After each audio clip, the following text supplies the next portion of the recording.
What's up, team? This is a chapter from Marx and Marxism by Iring Fetscher. The chapter is titled Concepts of the Communist Society of the Future. Since the 21st USSR Party Congress, and particularly since the announcement of the new program for the Communist Party of the Soviet Union at the 22nd Congress, the Soviet propaganda machine has been working entirely towards the propagation of the notion of, quote, full communism, end quote, which will fulfill every hope for which the October Revolution took place and for which millions of faithful communists have been waiting for decades. The Communist Party of the Soviet Union claims that it has written a new chapter in the history of socialism and communism with this document and uses it not only to win over the Russian population, but also to win the sympathy of the population of the developing countries. Footnote. The party program is available in Boris Meissner Das Parteiprogramm der KP des, I don't know how to say, Communist Party of the Soviet Union, 1903 to 1961, Cologne. Kommunismus ohne Zukunft. Das Parteiprogramm der Communist Party of the Soviet Union, edited by G. Wagenlenner. Perspektiven der sowjetischen Politik. Why the hell am I reading this? I don't know, I'll just finish it since I'm reading it now. Der 22. Parteitag und das neue Parteiprogramm Documentation, edited C. Gasteyer, Cologne and Berlin. Scientific analysis will be found in the USSR and the future. An analysis of the new program of the Communist Party of the Soviet Union, edited in L. Shapiro, 1962, and the Future of Communist Society, edited by W. Lecour and L. Lebeds, New York, 1962. End footnote. Second footnote. The potential responsiveness of these countries is analyzed by Adam Ulam in The Unfinished Revolution, published in New York, 1960. End footnote. Back to the text. The concept of the Communist Society of the Future, which is defined in this new program of 1961 and in the current official textbook, differs considerably in many respects from the original Marxian concepts. It does, however, contain a whole series of formulas and theories which are intended at least to suggest a continuous tradition.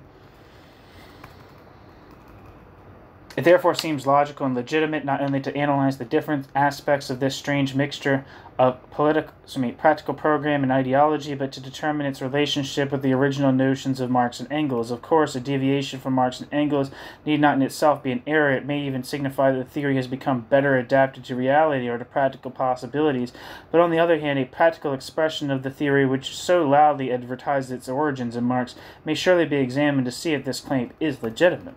The contemporary concept of the Communist Society of the Future will be analyzed under the three following aspects and compared in each case with the corresponding Marxian concepts. First, from the point of view of the withering away of the state, or the disappearance of its political leadership functions. Secondly, from the standpoint of the abolition of classes, establishment of a uniform and homogeneous society. And thirdly, from the angle of the transformation of human beings. There is a close interrelationship between the three aspects, according to Marx. Class conflict must be abolished before the state or man's dominance over man can wither away. This in turn is guaranteed by the elimination of class distinctions as such. The class distinctions can fully disappear only when the lifelong association of individuals with specific professions, the, quote, distribution, end quote, of individuals among the different functions is abolished, that is, at the same time as, quote, alienated work, end quote, is eliminated, which according to Marx is a result of lifelong occupation with one specific form of labor and of the separation between ownership and labor. As we shall see, this close functional relationship between the three aspects has become blurred in the modern Soviet form of Marxism, but nevertheless the latter still contains certain reminiscences, at least verbal, of the Marxist concept. Okay, so that was the little introduction. This is section 1, the withering away of the state and the role of the party. In the light of Marx's statements, the withering away of the state has a dual significance. On the other hand, Hegel's idealized modern state represents in Marx's eyes merely a, quote, illusory community, end quote, which quote, is alienated, end quote, from the concrete individuals and in which they participate in their, quote, abstract capacity, end quote, as citizens, citoyen, I don't know how to say that actually.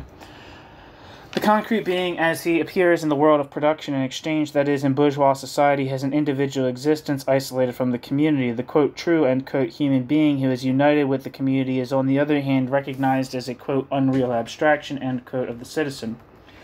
The young Marx protests against this division into the false real bourgeois and the unreal true citizen. Marx demands instead a community with which the concrete individual can feel united and where it is no longer alienated from him in the form of a, quote, state, end quote. He hopes to achieve this community by revolutionizing civil society in such a way that within it men and classes cease to look upon each other as enemies and competitors, a condition which Marx assumes will necessarily follow after the abolition of private ownership of the means of production and the resultant class divisions. In this first reinterpretation of the, quote, withering away of the state, end quote, therefore, means that the illusory community becomes superfluous when a true society is founded.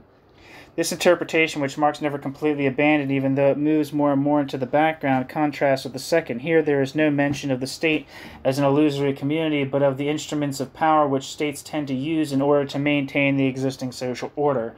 Here the state becomes identified with the machine of government, an identification which Lenin, as a power pragmatist, understood particularly well. Marx points out that the state as the machine of government serves in fact the interest of the ruling class and is essentially the instrument of the ruling class. If this machine is to become superfluous, it is therefore necessary for classes as such, and especially the privileges of the ruling classes, to be abolished beforehand. Naturally, these two concepts are closely interrelated, but while the first penetrates deeper and shows the essential preconditions for achieving a social community free from domination of man over man, the second offers the advantage of great convenience. In Marx's eyes, the relationship between the two concepts could be formulated very much as follows. Quote, the state is a machine, I don't know if this is a state, or actually a quote. The state is a machine of government for the ruling class, can in the long run fulfill its purpose without friction only if at the same time it fulfills the ideological function of an illusory community for the majority of its subjects. No state is able to exist by brute force alone, but also requires the assistance which is provided by the conviction held by the subjects and their state is legitimate. And in the democratic state, which Marx already here always has in mind, the conviction of legitimacy resides in the partial identification of the individual with the state in his capacity as a citizen. It is not therefore correct that Marx's critique is directed only against the authoritarian state. It certainly also takes in the political democracy, or at least the idea of political democracy, and contrasts it with the demand for a social order free from domination. Free from domination as the ultimate aim. The question of the time when the, quote, withering away of the state, end quote, can be expected to occur has played an important role in Marxist literature since Marx himself made no clear statement on this point, but Marx did declare that there would be a, quote, period of revolutionary change from one form to the other, end quote, between the proletarian revolution and complete communism, classless and without domination society. The, quote, revolutionary dictatorship of the proletariat, end quote, was the political superstructure corresponding to this transitional period. Only when the expropriated bourgeois are stripped of all their power and the risk of a restoration is therefore completely eliminated, could the proletarian machine of government also be removed. Lenin based himself on statements by Marx in the critique of the Gotha program when Lenin developed his theory of the two phases of the post-revolutionary society. In the first phase, which is defined as the, quote, socialist society, end quote, socialism. 1. The whole means of production would be socialized, and 2. The whole population would be converted into employees of the community who would be, 3. Rewarded according to their performance. However, wages according to performance means that there is effective inequality as a function of differing intellectual and manual capabilities and varying family commitments. This material inequality, or formal equality, equal wages for equal work, irrespective of all other circumstances, implies that the close horizon of bourgeois law has not yet been transcended, and the apparatus of the state must, therefore, still be retained as a guarantee that the norms will be fulfilled.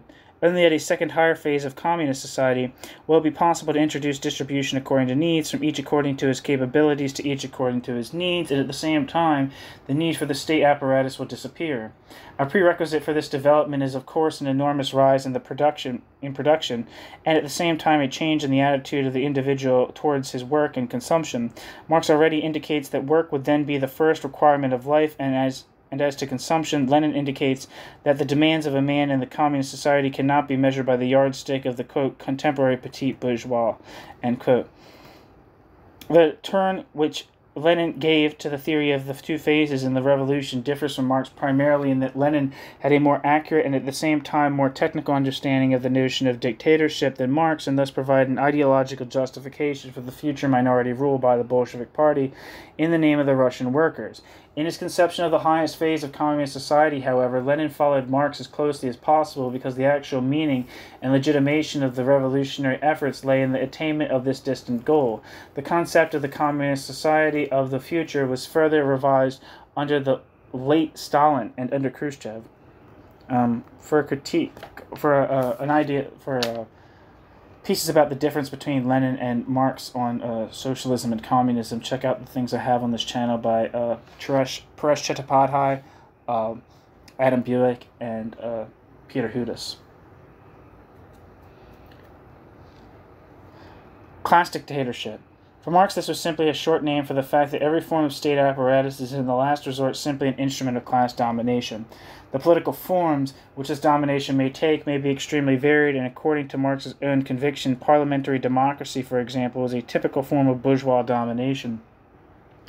Engels even considered it probable that a decisive struggle between the bourgeoisie and proletariat would take place within the parliamentary framework of England, France, and the United States, and that the, quote, dictatorship of the proletariat, end quote, would consist in the transformation of this political instrument into an instrument for rule by the proletarian majority. In his opinion, therefore, class dictatorship and democracy were not mutually exclusive, and certainly not in the case of a proletarian democracy, which, according to both men's convictions, would be supported by an overwhelming majority of the population. By contrast, Lenin interpreted the notion of dictatorship technically as the exercise of power bound to no laws by a minority which had seized power. Only in this way was it possible for Lenin to speak of the establishment of the, quote, dictatorship of the proletariat, end quote, in Russia, where the proletariat formed only a small minority, thus decorating the party rule with the name inherited from Marx and Engels. Rosa Luxemburg prophesied in 1919 that the apparatus of a minority dictatorship would soon isolate itself from its supposed or claimed social basis. Lenin certainly believed at the same time in a democratic order, which would be based on the Soviets and which had its model in the Paris Commune, which had been idolized by Marx. The free operation of these local organs of a direct democracy was, however, prevented by the centrally led Bolshevik Party and soon by the bureaucratic apparatus of the Soviet state, which it came to dominate more and more.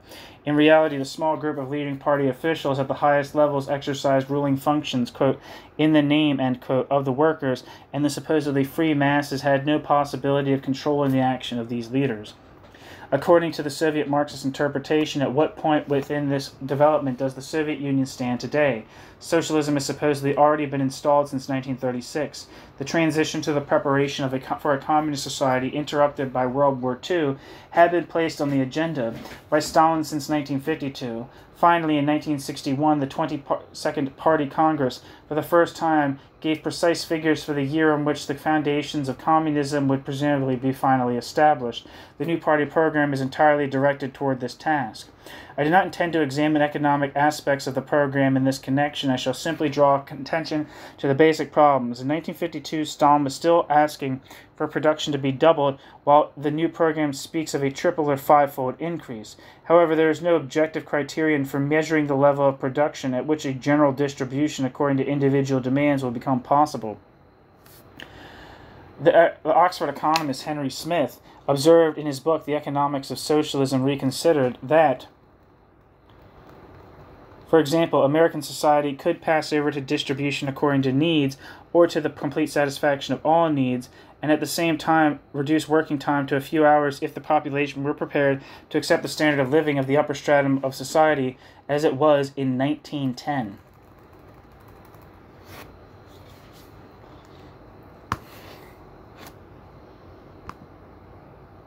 Let me see if I can look up if there's anything for Henry Smith on the internet. Henry Smith, economist.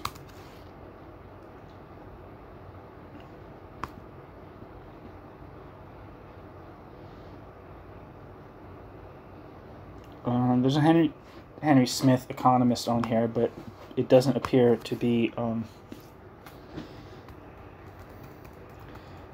the same Henry Smith, because this guy is still kicking, and the guy who wrote this book would not be. The Oxford economist Henry Smith observed in his book The Economics of Socialism Reconsidered, published in 1962, that, for example, American society could pass over to distribution according to needs, or to the complete satisfaction of all needs, and at the same time reduce working time to a few hours if the population were prepared to accept the standard of living of the upper stratum of society as it was in 1910. However, there can be no question of such acceptance. Clearly, this is not merely the consequence of constant high-pressure advertising, but also the plasticity of human demands, which interact with the dynamics of technological processes. Footnote: a critical appraisal of these problems will be found in Herbert Marcuse's One-Dimensional Man, The Ideology of Advanced Industrial Society, and George Kateb's Utopia and Its Enemies.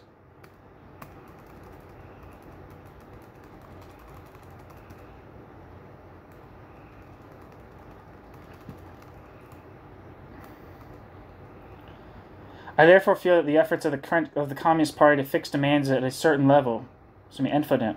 I therefore feel that the effort of the Communist Party to fix demands at a certain level, which is defined as, quote, healthy, end quote, are more, quote, realistic, end quote, than the attempt to bring nearer the point of transition to communism by increasing production. The insatiability of human consumer demands is not an absolute factor. History teaches that it was unknown in its present form for long periods of time, and it is not inconceivable that something can be done against it by intensive educational efforts. Here, too, the Soviet leadership is facing a dilemma, since it wishes at one and the same time to impress men throughout the world by adapting the standards of living of Soviet people to that of American citizens. It has already been stated that a number of consumer goods, such as private cars, are of no significance to determine the standard of living. Many requirements which are met individually by individual means in the, quote, capitalist states, end quote, can be satisfied much more adequately and permanently by collective means. In this connection, Khrushchev praised the advantages of free urban and long-distance transport, as well as freely available rented cars, which would be a feature of communist society and for which no payment would have to be made. In 1952, Stalin had not yet spoken of the, quote, withering away of the state, end quote. The only indirect reference which Stalin makes is to the effect that in communist society there would be no state apparatus but a, quote, central guiding economic organ of society, end quote. The dialectical formula, quote, maximization of state power in order to render the state superfluous, end quote, is Stalin's favorite catchword. This is contradicted by the new program of gradually handing over state functions to social organisms, at the same time emphasizing that this must not allow the state to be weakened in any way. Solomon M. Schwartz. I think he's a historian of labor in the Soviet Union.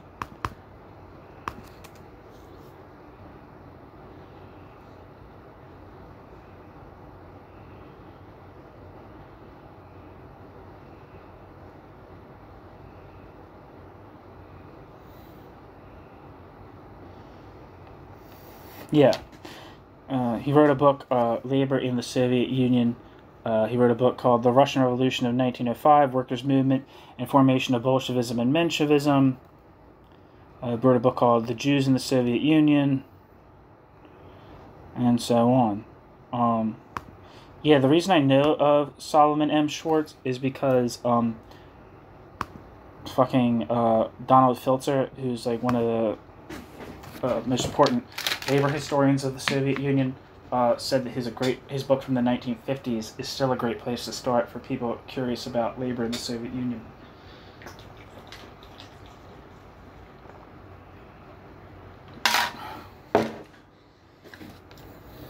Anyway, back to the text.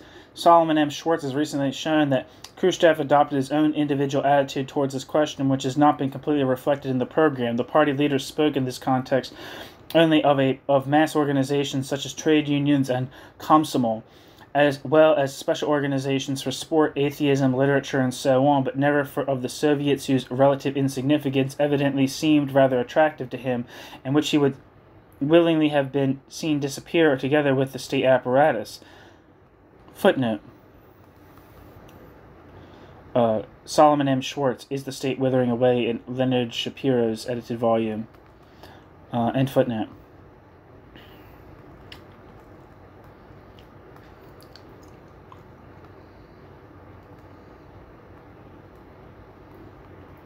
Schwartz sees the reason for this attitude in the justified fear of the party leader that the Soviets might, through an extension of their power, one day become genuine opponents of party monocracy.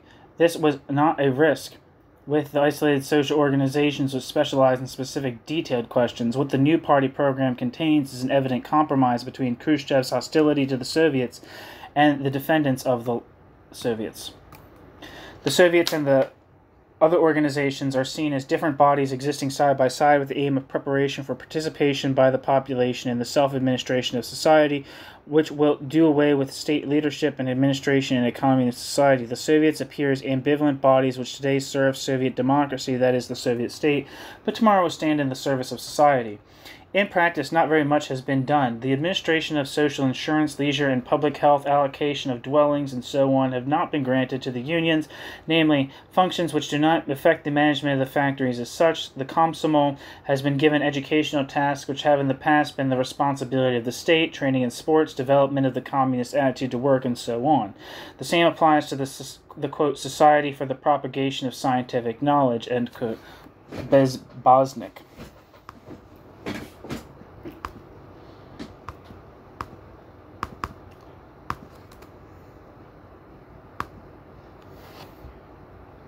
Wikipedia says for Bezboznik. Bezboznik, quote, the godless one, end quote, was an anti-religious and atheistic newspaper published in the Soviet Union between 1922 and 1941 by the League of Militant Atheists. Its first issue was published in December 1922 with a print run of 15,000, but its circulation reached as much as 200,000 in 1932. Between 1923 and 1931, there was also a magazine called Bezboznik u Shtanka, the godless one at the workbench. From 1928 to 1932, a magazine for peasants, Derevensky Bezboznik, the quote, rural godless one, end quote, was published. In 1928, one issue of the magazine Bezboznik za kulturную revoluciju, quote, the godless one of, quote, the godless one for the cultural revolution, end quote, was published.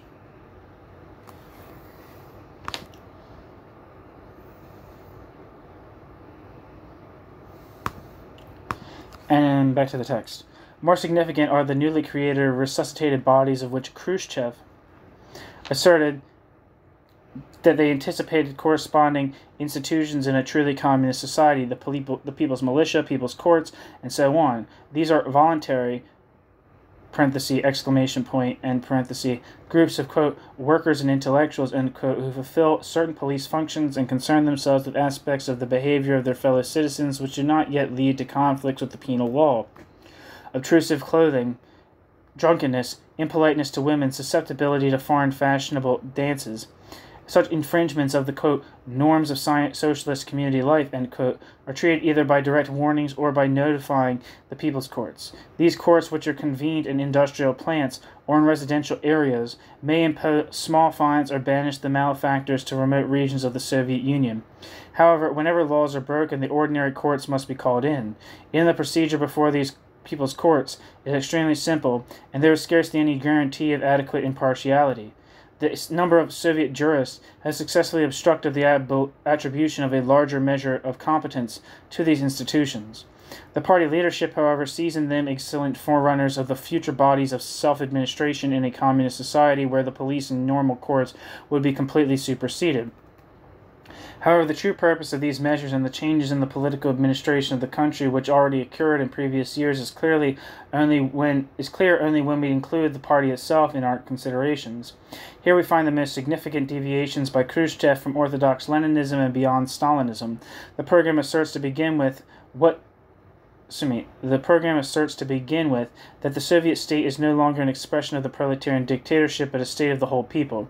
In this way, an old Marxist theory is thrown overboard, namely the theory that every state is necessarily the expression of a class dictatorship, and that with the abolition of classes, the state itself, that is, democracy, will wither away. In a similar manner, the the same program asserts a transformation of the party into the, quote, avant-garde of the Soviet people, end quote. The, quote, party of the whole people, end quote. Stalin's The Principles of Leninism stated on the contrary, quote, the proletariat needs the party to conquer and assert its dictatorship.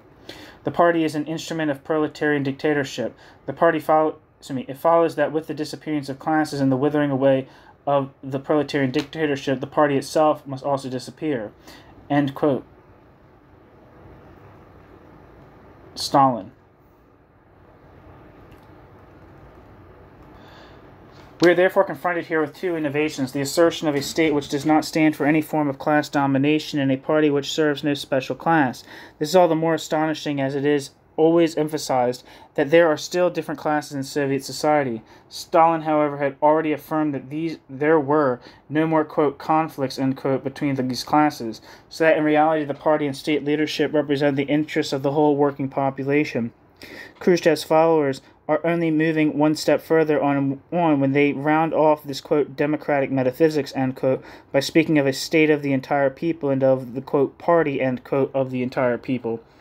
Quite consistently, it is said of this party that it not only remains in existence during the period of the transition to communism, but even that it has more and more important functions to perform. The party is said to appeal to men's convictions, and is said to lead them by means of successful arguments, and not, like the apparatus of the state, by falling back upon administrative compulsion. The closer, therefore, the Soviet Union approaches the final phase of communism, the greater becomes the importance which is attributed to the leadership methods of the party, and the more the party must replace the apparatus of the state.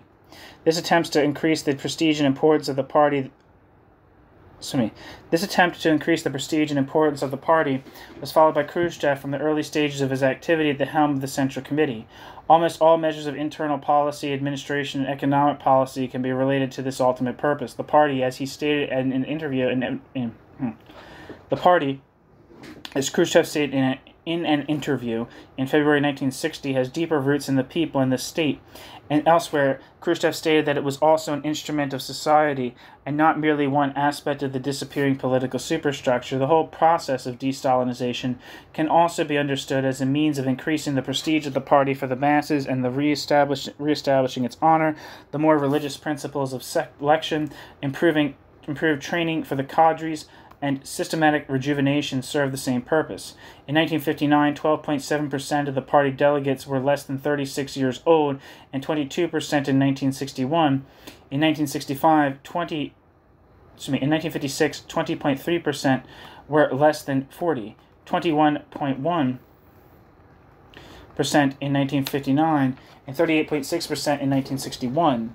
In this perspective, the withering away of the state appears merely as a method to reinforce the direct and indirect influence of the party, which should make use of more and more flexible methods for this purpose than did state apparatus and bureaucracy in the past. The Marxist concept of a communist society without a state apparatus in which free men organize themselves in the optimum manner for production and consumption on the basis of their independent, spontaneous insight is, therefore, replaced by a kind of pseudo-democratic party state which takes the place of the bureaucratic system of the Soviet Union and its controlling state party. We shall also see on what further conditions the achievement of that ideal ultimate stage is made dependent. The new vision can be termed realistic to the extent that it is something which doubtless can be achieved, and the party leadership has every reason to work towards this achievement. It remains doctrinaire to the extent that it seeks to persuade men that the modified system of leadership will bring about perfect freedom and the realization of the prophecies of Marx.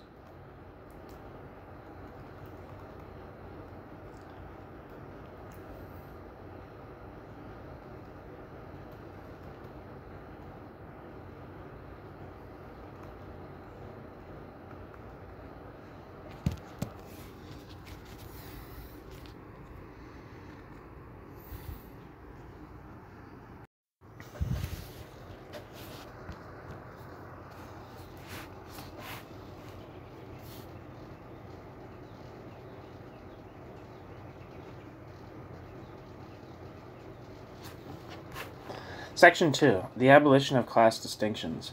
Marx felt the abolition of class distinctions to be a prerequisite for the withering away of the state, and the transformation of society into an egalitarian and homogeneous entity. In this point, too, Soviet Marxism takes up tradition while at the same time drastically changing tradition. According to Orthodox Marxism, the criterion for the social classes is to be found in the ownership of or exclusion of ownership of the means of production. In capitalist industrial society, the class structure is said to tend towards a dual structure in which a small minority of bourgeois owns all the means of production and the vast majority consists of propertyless proletarians.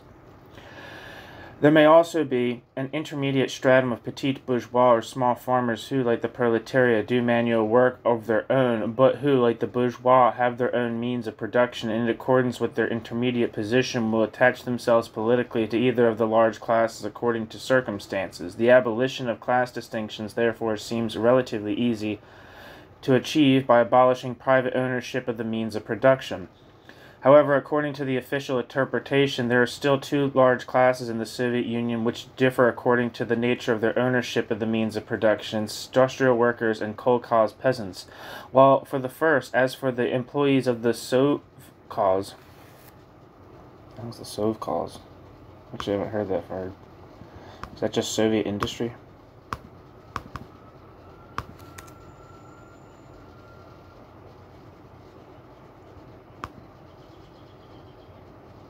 A sovkhoz was a form of state-owned farm in the Soviet Union. A sovkhoz is usually contrasted with a kolkhoz, which is a collective-owned farm. Just as the members of the kolkhoz were called kolkhozniks or kolkhozniki, the workers of a sovkhoz were called sovkhozniki. Back to the text. While for the first, or for the employees of the sovkhoz, the means of production are owned by the state. The latter have as cooperative property their working instruments, cattle, and seeds. The third social group is the Soviet intelligentsia, which, as Stalin emphasized, and as the Soviet Marxists repeat today, is not a separate class. It does not differ from the two main classes through a specific form of property, but through its pattern of life and activity. It would appear as a distinct class only after a realistic interpretation of the Marxist notion of possession or ownership of the means of production, so that it includes effective utilization. Then an important part of the Soviet intelligentsia would appear as a minority, which controls the means of production and their use and definitely has the characteristic of a class in the Marxian sense. In order to change the socially differentiated society into a homogeneous community, the Soviet Marxists see a need for measures to adapt cooperative property to the level of the general prosperity of the people, the general property of the people, as well as for measures to eliminate the essential differences between town and country and physical and mental labor. Stalin presumably saw the adaptation of cooperative property to the level of the general property of the people as a kind of nationalization of the kolkhozes. This contrasts with the new program, which suggests the further possibilities for development were open to cooperative property. Khrushchev considerably strengthened the kolkhoz property by selling the state-owned MTS, motor and tractor station units, to them. The replacement of the system of compulsory deliveries by state buying worked in the same direction. Very soon, however, the true intentions of the party leadership became apparent when they imposed upon the economically strengthened kolkhozes a large number of new obligations which had hitherto been the responsibility of the state authorities. For example, the kolkhoz administrations were made responsible for local highways and road building, the construction of brickworks and other building projects, the building of schools and hospitals, and the payment of teachers, doctors, and so on. Often small, economically weak kolkhozes combined with neighboring organizations, and in other localities, plants run jointly by several independent kolkhozes were formed. As these forms of extension of the economic activity of the kolkhozes beyond their previous sphere of activity are so many, quote, approximations, end quote, toward general ownership by the community. In this way, it is hoped gradually to overcome the difference between the two forms of property without the incisive intervention of nationalization. The most spectacular step was the sale of the MTS units to the kolkhozes, which was ordered by the General Committee of the Communist Party of the USSR after Gomulka had created the example in Poland. Stalin in his day had energetically opposed a similar proposals by Comrade Sanina and Fetscher. End quote. by, quote, Comrade Zanina and Venture. Let's see if there's anything for these people.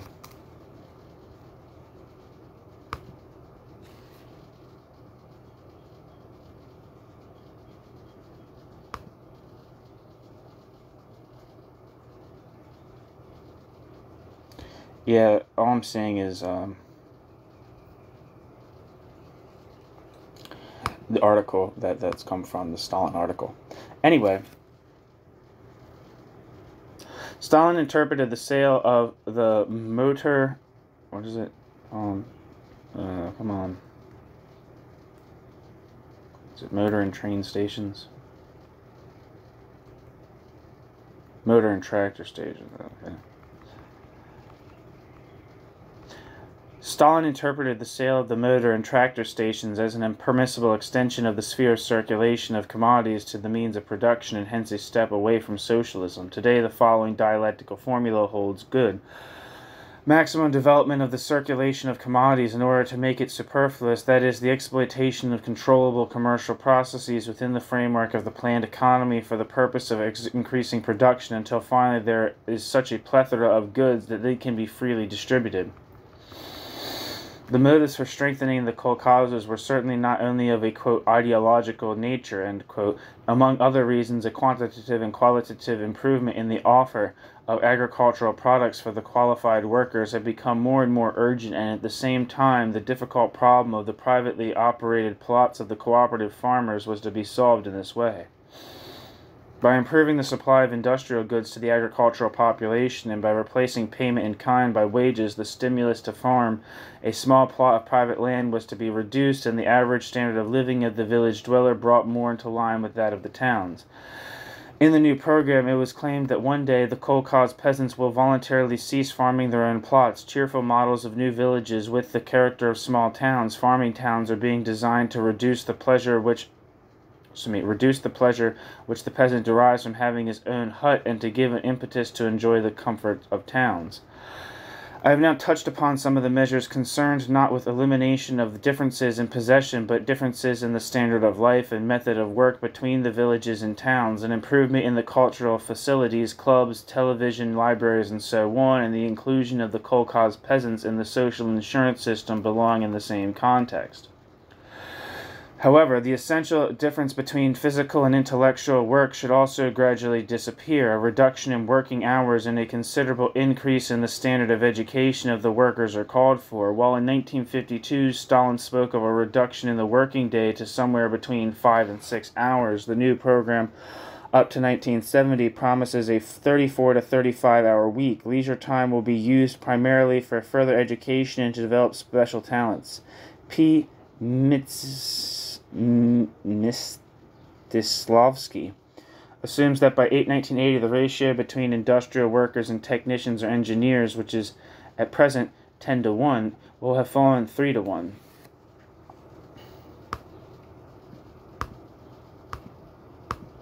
Let's see if there's anything for Mstislavsky.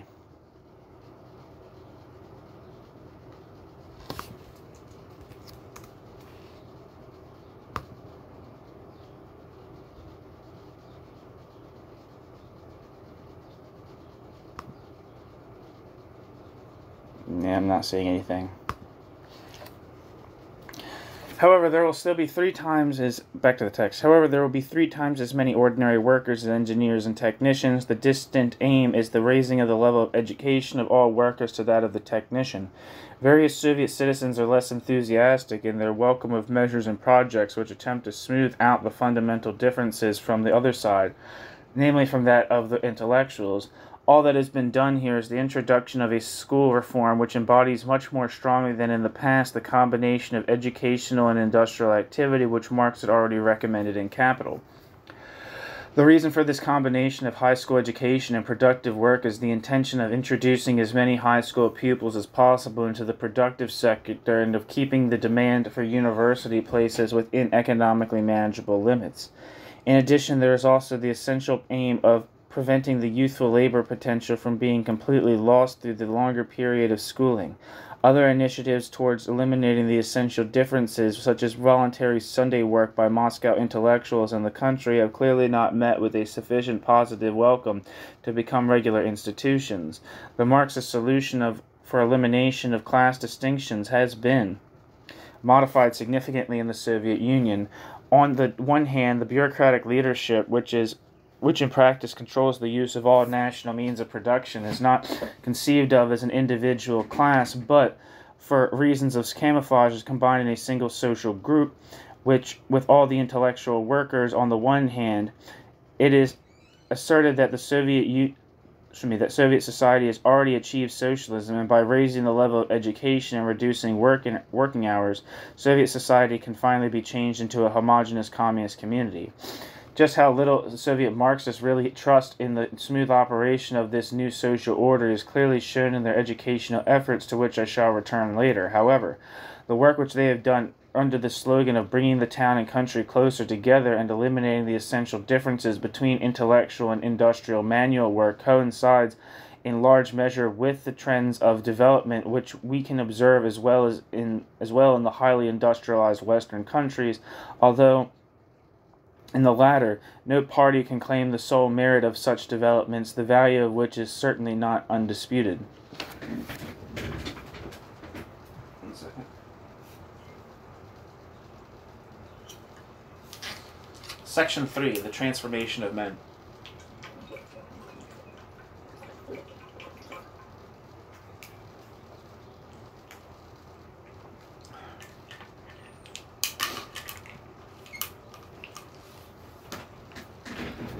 The disappearance of the state and the abolition of class differences are certainly important features of the communist society as Marx understood it, but they are only negative characteristics and give no decisive indication of the form of the new community which will arise once the phase of the proletarian dictatorship and of socialism has been concluded. The decisive factor for Marx was the transformation of man, and so it remains for modern Soviet Marxism.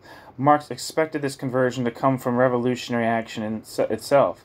Marx neither assumed with the enlightened utopians that a harmonious society could be founded by men as they have become through their centuries-long life in antagonistic class societies, nor did he agree with the Christian conservatives like Donoso Cortez that any such attempt to change man was fundamentally impossible because of the incorrigible and permanent state of sin in man. One second.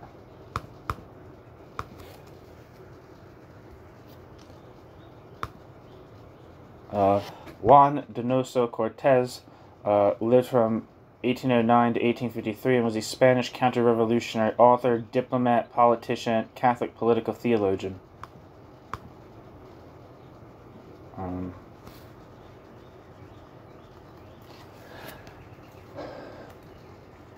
According to... excuse me. Where am I? According to Marx, men in class societies, and certainly in capitalist societies, are forced to be, quote, evil, end quote, to some extent.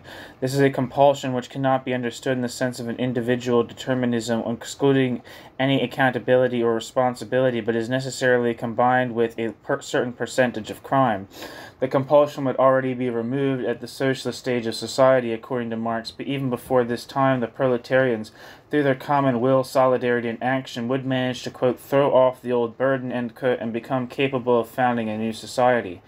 Only by attributing this double function to the proletarian revolution did Marx escape a dilemma which he described as follows in his third thesis on Feuerbach, quote, "The materialistic doctrine concerning the changing of circumstances in education forgets that the circumstances are changed by men and that the educator has himself to be educated," end quote. This means that, quote, vulgar materialism, end quote, believes men are determined by their social milieu, while at the same time the complementary thesis applies that it is men who create the social environment in which men live. As Marx adds, the same materialists are therefore obliged to divide society into, quote, two parts, one of which is superior to society, end quote. This is precisely what has happened in Soviet Marxism since Lenin. Only because Marx assumed the, quote, coincidence of the transformation of circumstances and of human self-transformation, in the revolutionary practice. in the revolutionary practice, end quote, was Marx able to rise above the vulgar materialistic theory of environment without having, however, escaping from a certain revolutionary mystique. Precisely to the extent that the proletarian revolution which Marx had anticipated failed to materialize and was substituted by the action of a strongly led minority, the liberating and purifying effect of the revolution on the proletarian masses had to be replaced by the demand for educational dictatorship by the party elite, a dictatorship which is based precisely on what that vulgar materialistic precondition, the division of society into two parts, one of which the party is supposed to be superior to it. The difference between the Marxian and present Soviet concept of communism is also clear from another angle. Marx was convinced that men in a perfectly classless society would no longer need any moral compulsion to behave, quote, well, end quote, and in a state of solidarity. They would not only provide the small amount of work which would be necessary to fulfill all their demands because of the high level of productivity through joy in work, but also through spontaneous love of their fellow men. Every form of morality would be as superfluous as political power and legal compulsion. According to Marx, the prerequisite for this, quote, bettering, end quote, of men was revolutionary action on the one hand, and on the other the abolition of the division of labor, and hence the possibility of general development of human capacities in every individual. This is an aim of Soviet Marxism too, so we have heard, but here again the Soviet ideologists seem to have lost confidence in what Marx considered the necessary consequences of the revolutionary change in social conditions, just as they are not satisfied with allowing the state to wither away, but vigorously attempt to convey its function to the rigidly organized party and social organizations which the party controls. They are clearly not able to rely on the goodness of the man in future communist society without first undertaking great educational efforts to raise his, quote, moral, end quote, standards. Nothing is more striking in the new party program than the penetrating moralism to which it gives voice. Footnote. See also S.V. Itechen's Educating the New Man in Le Coeur and Lebed's. The dialectics of moralism and society is dealt with by Herbert Marcuse in Soviet Marxism, Part 2. Quote, as industrialization progresses and economic competition with the West becomes more imperative, terror becomes unprofitable and unproductive. It is no doubt no durable substitute for the productive and rational coordination which a highly developed industrial society requires. These requirements must be injected into the individuals and become their own moral values. What could be left free from institutionalized control and to the pressure of external forces and circumstances during the, quote, heroic period, end quote, of the revolution? What was implemented by terror during the Stalinist period must now be normalized and made a calculable resource in the moral and emotional household of the individuals, end quote.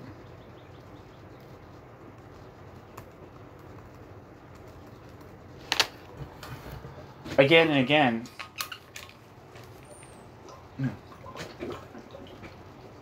end of footnote. So, end quote, Herbert Marcuse, Soviet Marxism.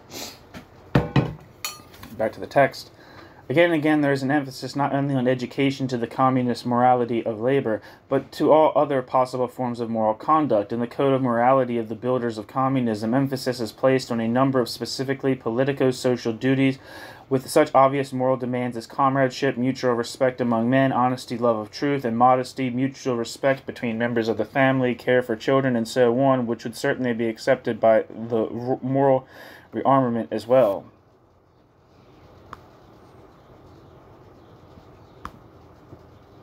Excuse me, is moral rearmaments capitalized? I don't know, is that a...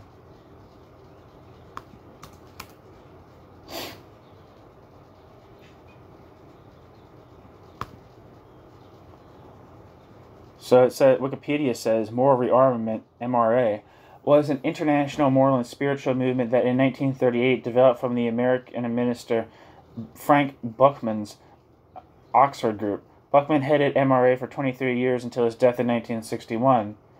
In 2001, the movement was renamed Initiatives of Change.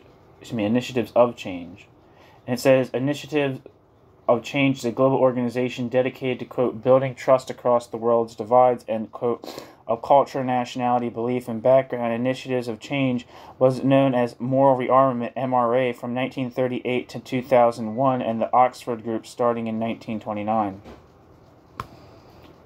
Back to the text. The decisive motive behind these moral requirements, whose achievement the party sets as its purpose, is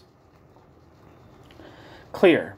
The compulsion to obey, which has in the past come from outside, must be shifted inwards, and the individual must willingly play a part in the Soviet working collective through a feeling of duty. In this connection, an essay by K.P. Frenzev,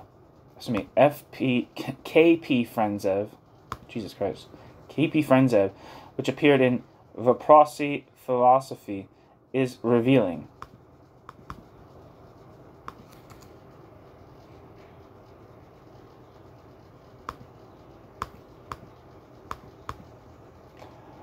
I'm not saying anything for K.P. Frenzev.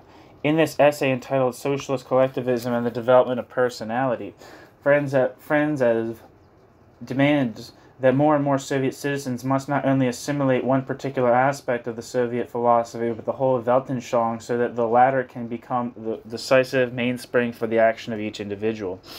The various collectives into which each Soviet citizen is integrated, labor, leisure, residential, party collectives, and so on, must help in this moral task of education. Anyone who is not completely convinced of the truth of the Marxist doctrine even runs the risk of, quote, slipping into criminal activity, end quote. In every respect, therefore, a, quote, higher consciousness, end quote, must be created in the masses, characterized by self-control and high demands which the individual places on himself. The firm connection with the collectives managed by the party as the, quote, central core of every social organization, end quote, an article in the Constitution, provides the guarantee of successful education, while isolation or the formation of uncontrolled groups, cliques, lays the ground for crime.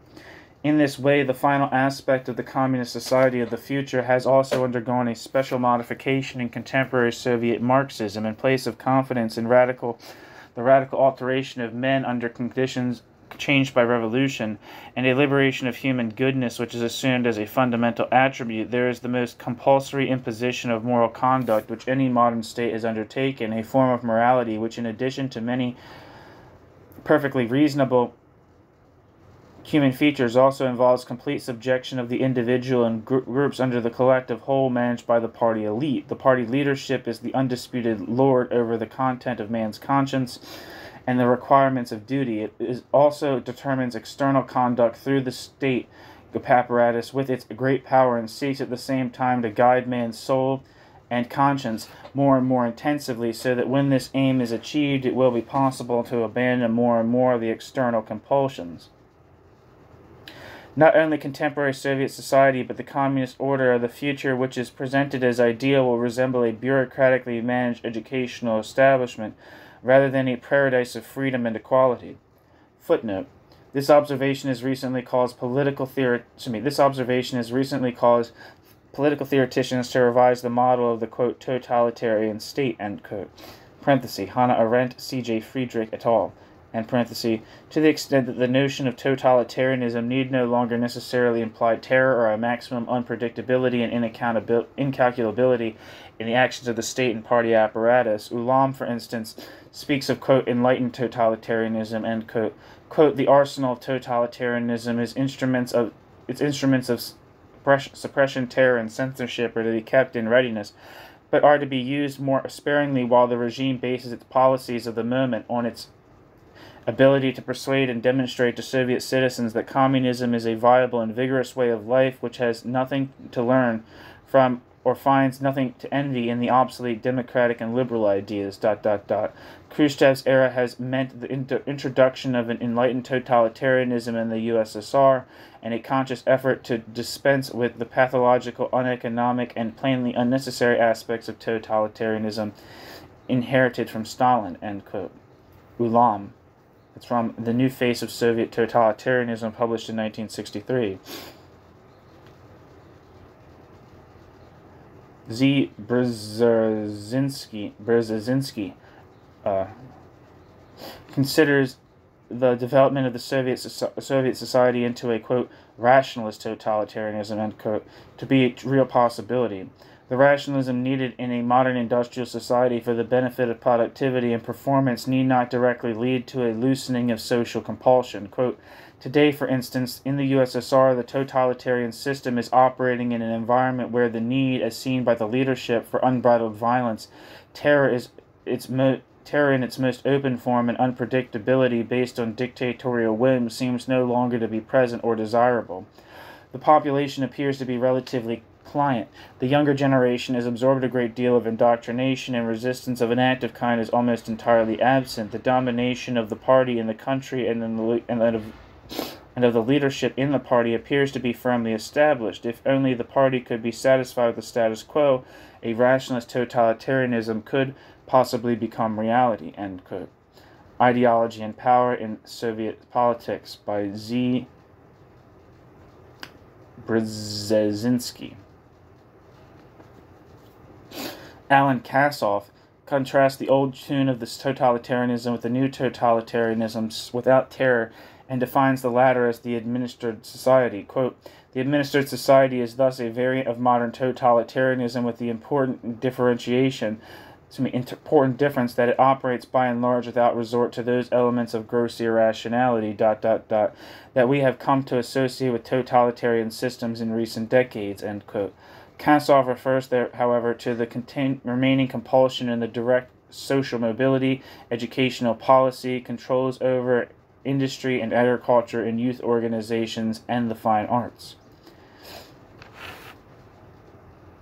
Alan Kassoff, The Administered Society, Totalitarianism Without Terror, published in World Politics, 1964.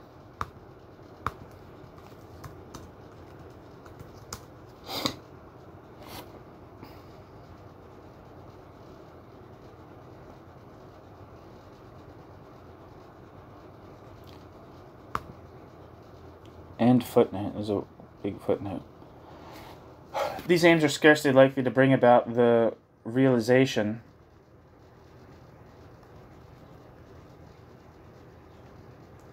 of the hopes of concrete individuals, although perhaps they are more likely to become realized than the ideal visions of the future proposed by Marx and Engels.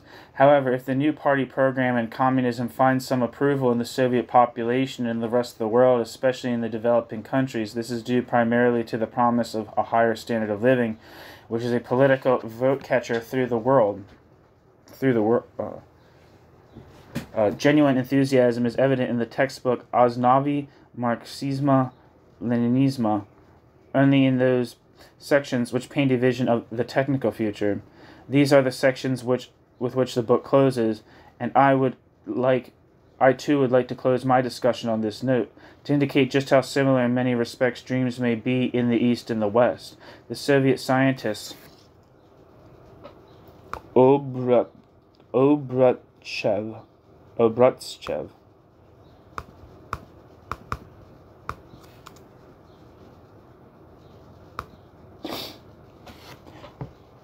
Wikipedia says Vladimir Afanasievich Obstrev, I don't know if this is the same guy, who lived from 1863 to 1956, was a Russian and Soviet geologist who specialized in the study of Siberia and Central Asia. He was one of the first Russian science fiction authors. Okay, back to the text. The Soviet scientist Obratchev, according to the textbook, was offered the following comment on the future which awaits man as a result of scientific progress under communism.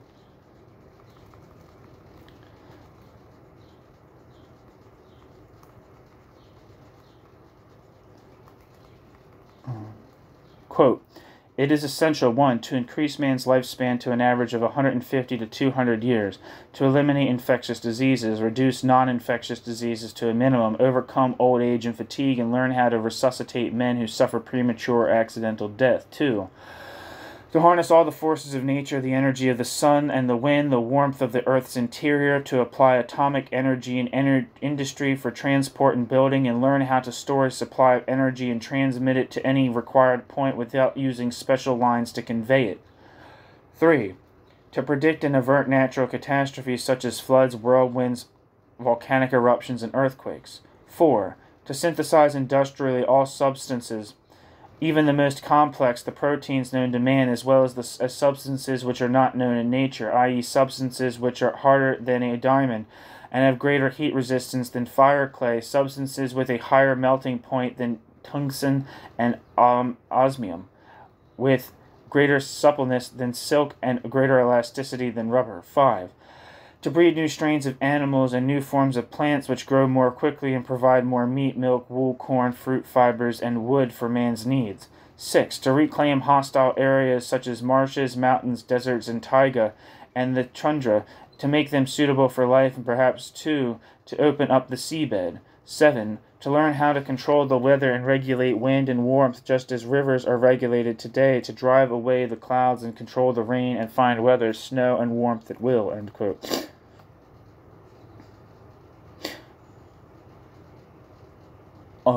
Who's that? Obrutchev? Or Obrutchev? I don't know. All this could equal, end quote. All this could have equally been written by an enthusiastic American scientist, and no one would have suspected him of being a communist.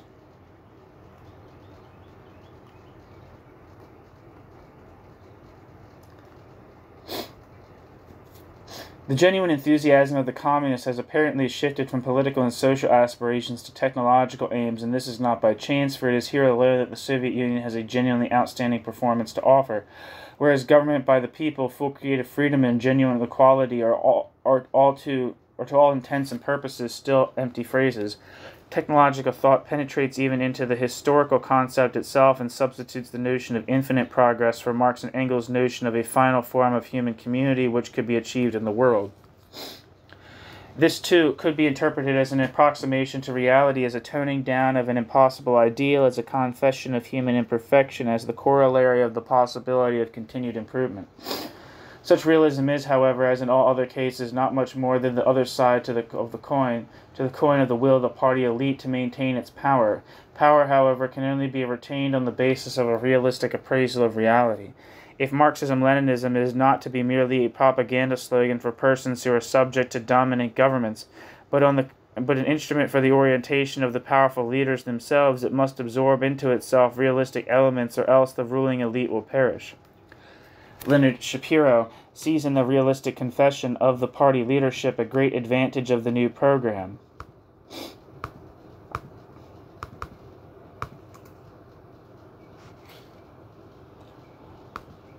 Wikipedia says Leonard Shapiro lived from 1908 to 1983 and was a leading British scholar of the origins and development of the Soviet political system.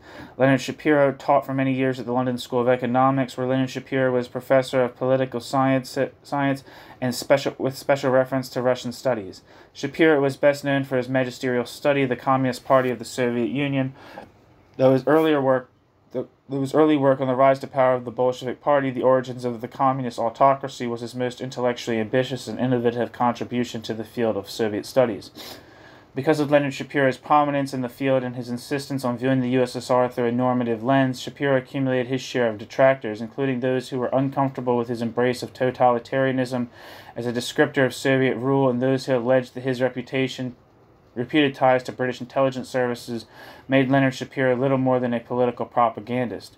Leonard Shapiro was of Russian Jewish background. His father, Max, was the University of Glasgow educated son of a wealthy businessman who owned a timber mill in Forest outside Riga, Latvia. His mother, Leah, was a Polish rabbi's daughter. Born in Glasgow, Leonard Shapiro was taken to Russia and spent some of his childhood in Riga, his father having taken over the family timber business in St. Petersburg when his father took a position in railway administration. He returned to Britain with his parents in 1920 and completed his education in London at St. Paul's School, then at University College London. He was called to the bar from Gray's Inn in 1932, returning to the law after the Second World War until 1955. His fluency in Russian, German, French, and Italian led him to work for the BBC's monitoring service in 1940. In 1942, he joined the General Staff of the War Office, and from 1945 to 1946 served in the Intelligence Division of the German Control Command, reaching the rank of Lieutenant Colonel. Leonard Shapiro's traditional liberalism alienated Leonard Shapiro from those scholars more sympathetic to the goals, if not the means, of Soviet socialism, such as E.H. Carr. A scholar with interests that ranged well beyond political history, Shapiro was the author of an authoritative biography of Ivan Turgenev, as well as the translator into English of Turgenev's novel Spring Torrents.